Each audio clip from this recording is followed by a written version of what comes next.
Finally Amarnath যাত্রার জন্য বালুরঘাটে এই যে এখন ট্রেনে উঠব। বালুরঘাট রেলওয়ে স্টেশন, ট্রেন ছাড়বে, হয়তো এখনই ছাড়বে।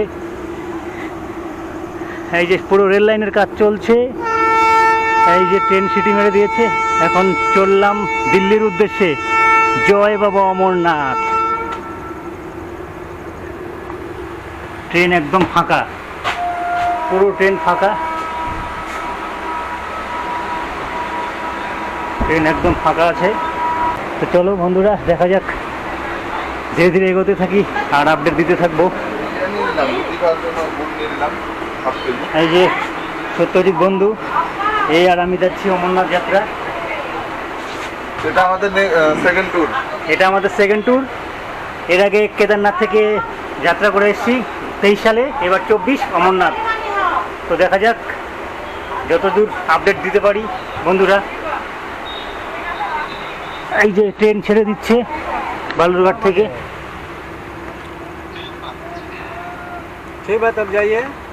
বালুরঘাট ভাটিন্ডা দাঁড়িয়ে আছে ওই পাশে,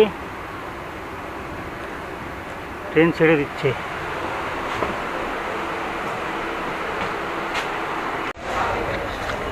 দিল্লি জংশনে নেমে গেছি। এই যে Delhi junction.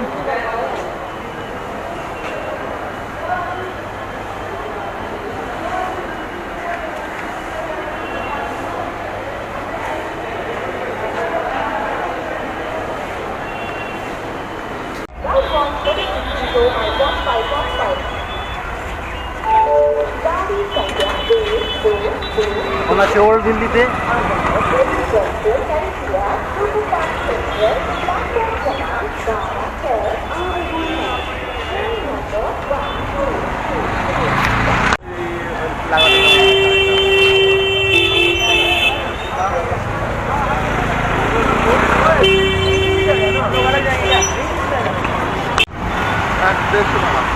Red fort building, red ফোর্টের পাশে একটা অবশ্য বেশ বড় মন্দির আছে।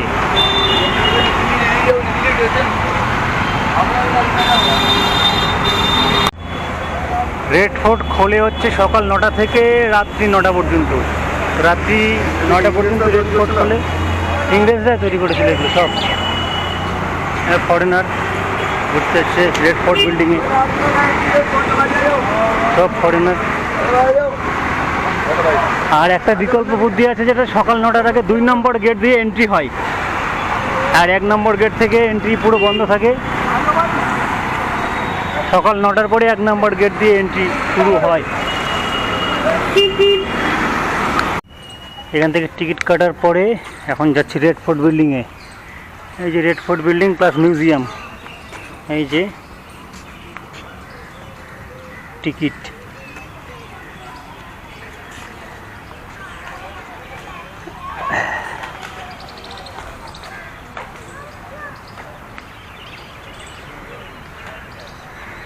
অনেক পুরানারই। হ্যাঁ, এখানে চেকিং হওয়ার পরে এন্ট্রি হয়। এই যে এইদিকে এন্ট্রি গেট। রেড ফোর্ট বিল্ডিংয়ের প্রাচীর পুরো চলছে জোর কদমে এন্ট্রি।